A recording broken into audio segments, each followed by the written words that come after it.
historia ya waasi wa Mashifta na chanzo cha udhalilishaji wa jamii ya Wasomali nchini Kenya hadi leo.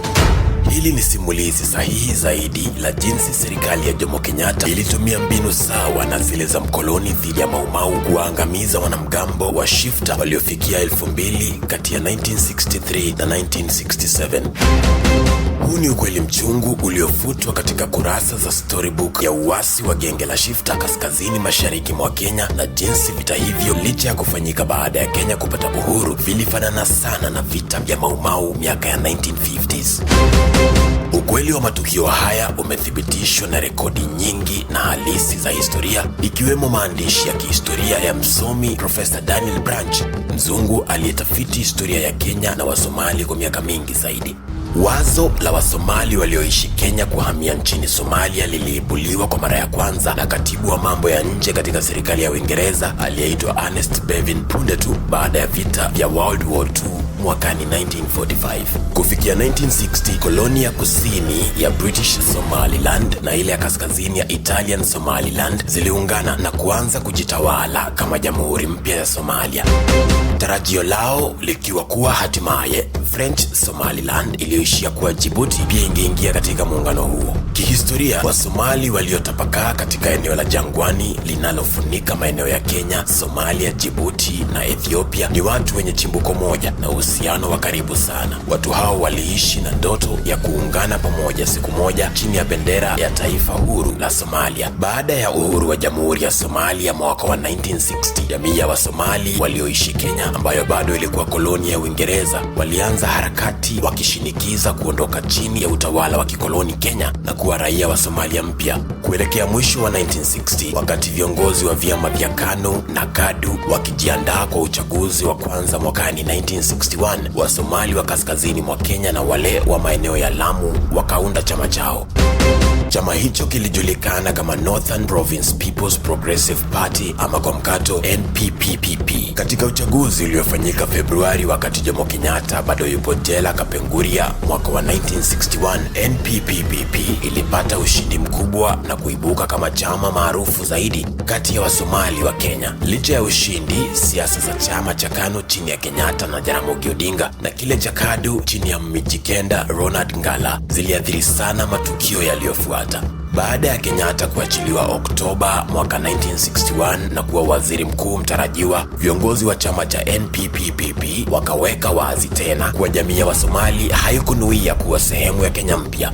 Wakati huo, chama cha KADU kilipendelea mfumo wa majimbo, ambapo majimbo 8 ya Kenya yangeundwa na serikali kugatuliwa. Hata hivyo, kwa pendekezo la serikali ya Uingereza, Kenyatta na KANU walipinga majimbo na kutaka serikali moja yenye nguvu zote. Maeneo waliokalia Wasomali hayakuwa maeneo yaliyowavutia sana wakoloni wa Kenya kutokana na ukavu wa ardhi ya maeneo hayo. Basi hata kabla ya uhuru, maeneo ya kaskazini yalikuwa yametelekezwa na serikali na sio miradi mingi ya maendeleo iliyofika maeneo hayo.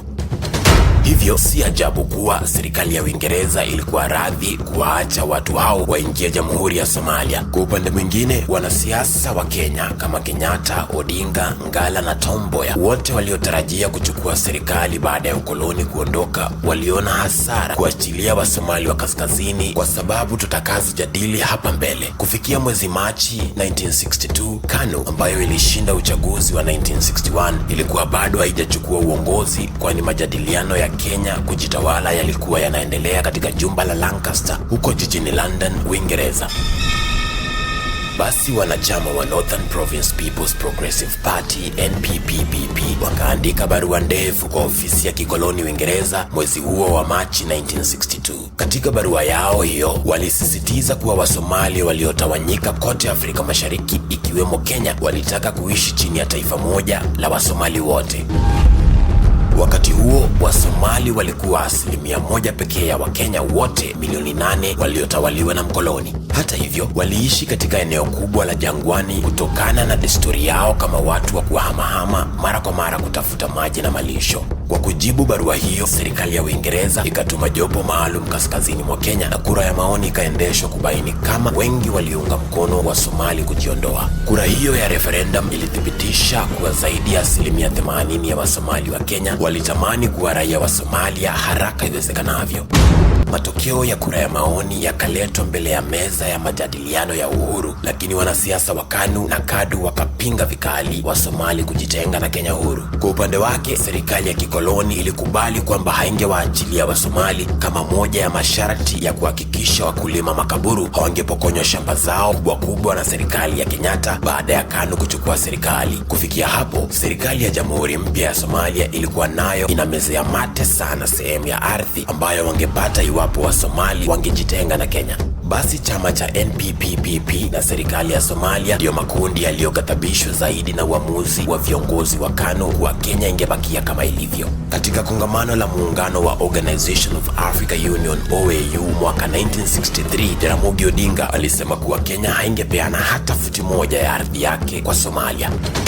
Basi swali la uraia wa Wasomali likajibaini kama mzozo wa kwanza kati ya mataifa majirani ya Kenya na Somalia, na hapo mambo yakaanza kuchemka.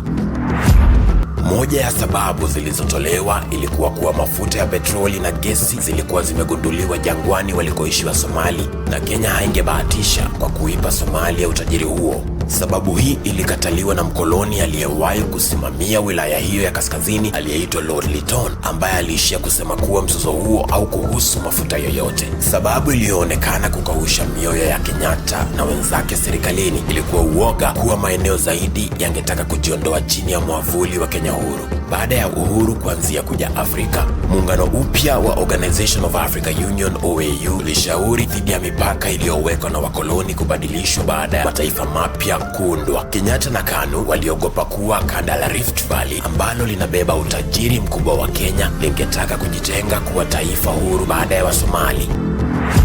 Basi wanasiasa hao wakaamua kwamba kuwazuia Wasomali kuondoka kungeufunga mlango huo milele. Licha ya kuwa bonde la ufa halikujitenga na Kenya, mzozo wa serikali na Wasomali ulikuja na gharama ambayo Kenyatta hakutarajia kabisa. Chama cha NPPPP kilipoona ugumu wa KANU na serikali kilianza kuweka maandamano ya amani kupaza sauti kwa Kenyatta na mkoloni. Basi kuanzia mwezi Machi, miezi mitatu tu kabla ya Kenyatta kuwa waziri mkuu, serikali ya kikoloni ikakamata viongozi watatu wa chama hicho cha Wasomali. Baada ya Kenyatta na KANU kuunda serikali baadaye 1963, katibu mkuu wa NPPP aliyeitwa Dego Maalim Stambu alikamatwa na kuzuiliwa. Haukupita muda mrefu, naye babake katibu huyo aliyeitwa Chifu Maalim Mohamed Stanbul naye akashtakiwa kwa tuhuma za kuanzisha makundi ya waasi katika jimbo hilo. Waasi wa Mashifta walianza kuibuka mwisho wa 1963, ambapo serikali ya Somalia ilianza kuingiza silaha nchini kufadhili makundi ya vijana waliotaka kupigania uhuru wa Wasomali. Vita vya Shifta vilianza wiki chache tu kabla ya Kenya kuwa jamhuri kamili mwezi Disemba 1964. Mwanaume aliyeitwa Sharif Said Ali Baskuti alikuwa mfanyabiashara mkazi wa Lamu aliyezaliwa huko Kismayo, Somalia na kuhamia Kenya mwakani 1939. Katika miaka ya 60, Ali Baskuti alisafirisha mizigo ya kibiashara kati ya Lamu na Kismayo kwa malipo. Hata hivyo, rekodi za barua kutoka kwa aliyekuwa mkuu wa wilaya Lamu wakati huo zinaonyesha Said Ali Baskuti alishukiwa na serikali kusafirisha silaha za kuwapa waasi wa Shifta kutoka Somalia.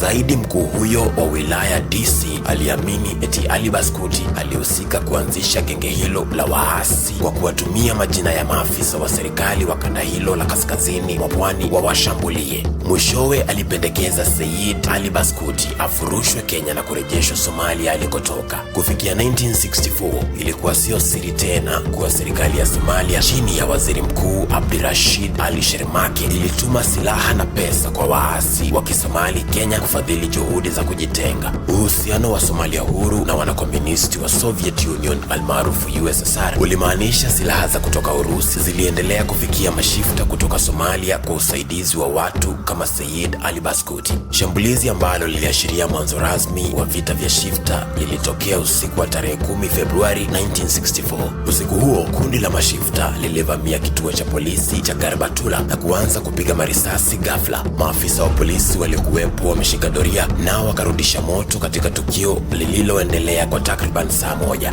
Hatimaye hakuna yoyote pande zote mbili aliyepoteza uhai usiku huo, na Mashifta walifanikiwa kutoroka na zaidi ya ngamia 100 walizoiba kutoka kwa wakazi. Hata hivyo, ni vizuri kujua rekodi nyingi za mashambulizi haya zilitolewa na serikali ya Kenyatta.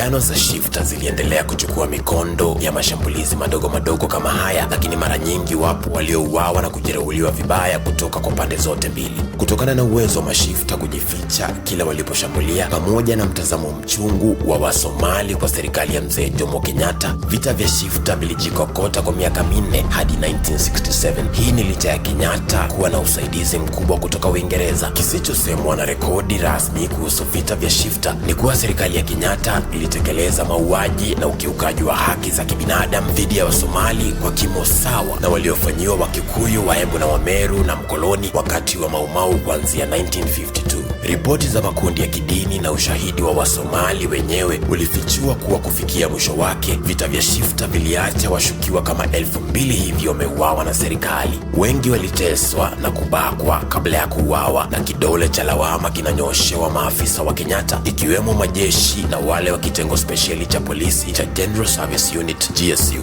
Mauaji haya hayakumshtua mzee Kenyatta, ambaye aliendelea kusema kuwa Mashifta walikuwa raia wa Somalia waliolipwa na serikali hiyo kuharibu amani ya Kenya huru. Mnamo tarehe 6 mwezi Mei mwakani 1966, afisa msimamizi wa kata ya Garbatula D.O. Gerishon Majani alipokea kundi la walalamishi walioongozwa na chifu mdogo wakilalamika kuwa watu 3 walikuwa wameuawa kikatili na majeshi ya serikali katika kijiji cha Kulamawe huko Garbatula. D.O. Majani alipofika akapata kati ya watu 3 waliokufa alikuwemo msichana mmoja mdogo wa miaka 7. Mabaki ya vyuma vya risasi yalitapakaa katika boma hilo na yalikuwa na muundo sawa na marisasi yaliyotumika na majeshi ya ulinzi ya Kenya. Licha ya kuwa wakazi wengi waliunga mkono Mashifta katika vita hivyo, waasi hao walizoea kuiba na kuwajeruhi Wasomali kila walipopatana nao. Kisa kimoja kilichorekodiwa magazetini kilikuwa cha bwana aliyeitwa Eketowei Ngalup, ambaye alipatana na Mashifta siku moja mwezi Machi mwakani 1965. Bwana Ngalup alikariri kuwa genge hilo lilivamia boma lake eneo la Kubi, Turkana, na kumlazimisha awasaidie kuchagua ng'ombe 9 walionenepa kutoka kwa mifugo yake. Bwana Ngalup na familia yake walitishiwa kuuawa iwapo wangelalamika dhidi ya Mashifta kuchukua mifugo yao. Kutokana na uhaba wa usaidizi kutoka kwa serikali ya Somalia na tisho la kukamatwa, Mashifta waliishi maisha ngumu kwa kuwaibia wakazi kutumia mtutu wa bunduki. Wasomali walizidi kukaa kimya wasisaidie serikali kuwakamata Mashifta, hatua iliyoendelea kughadhabisha serikali ya mzee Jomo Kenyatta. Serikali ilitumia vyombo vya dola kama vile idhaa ya redio ya kitaifa kuwachochea Wakenya wengine dhidi ya Wasomali, huku Kenyatta akisisitiza kuwa waasi hao wa Shifta walikuwa mamluki wa kulipwa waliotoka nchini Somalia. Hatua ya kwanza ya kikoloni aliyochukua Kenyatta dhidi ya Mashifta ilikuwa kuwatenga na kuwahangaisha Wasomali waliokataa kushirikiana na serikali kukamata Mashifta hao. Maeneo ya jimbo hilo ambapo Mashifta waliaminika kukaa yalitengwa kama prohibited zones. Hii ilimaanisha yeyote aliyepatikana katika prohibited zones alikamatwa mara moja na vijiji vizima vikawa vinatozwa faini kwa kuficha Mashifta.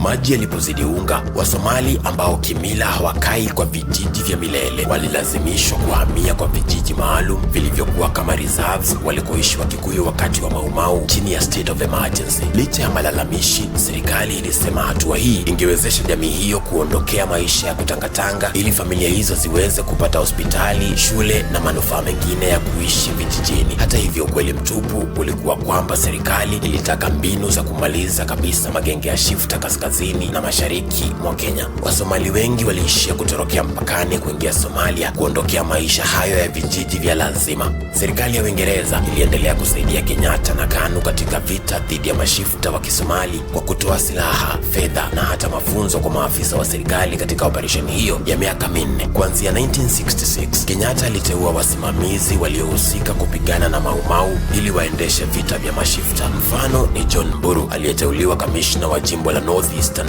mwezi Aprili mwaka wa 1966 na ambaye awali alikuwa msaidizi wa mkoloni dhidi ya Maumau. Mwingine ni Eliud Mahihu aliyekuwa katika serikali ya mkoloni tangu 1953 na akateuliwa kuwa kamishna wa jimbo la Eastern wakati wa vita vya Shifta. Mzozo wa Shifta pia ulizuia Wasomali kupokea maendeleo ya maana kutoka kwa serikali ya Nairobi. Kufikia 1967, eneo zima la Wasomali lilikuwa na shule 2 peke yake za sekondari. Ilipofika 1967, bajeti ya serikali ya Kenya Kenya ya kupigana na Mashifta ilianza kufifia na hata Somalia ikaanza kulemewa kusaidia waasi hao. Basi baada ya miaka 4 ya vita na mauaji, serikali za Kenya na Somalia zikaketi kumaliza mzozo huo. Rais wa Zambia Kenneth Kaunda alipatanisha pande hizo mwezi Oktoba na ikakubaliwa kuwa eneo na jamii za mzozo zingesalia nchini Kenya. Somalia iliposusia kutuma silaha na chakula, Mashifta wakadidimia na kufikia Januari mwaka wa 1968 vita zilikuwa zimeisha. Licha ya utulivu kurejea, jamii ya Wasomali ilibakia kimya, huku serikali ikiendelea kuwapimia matunda ya maendeleo kwa miaka mingi iliyofuata.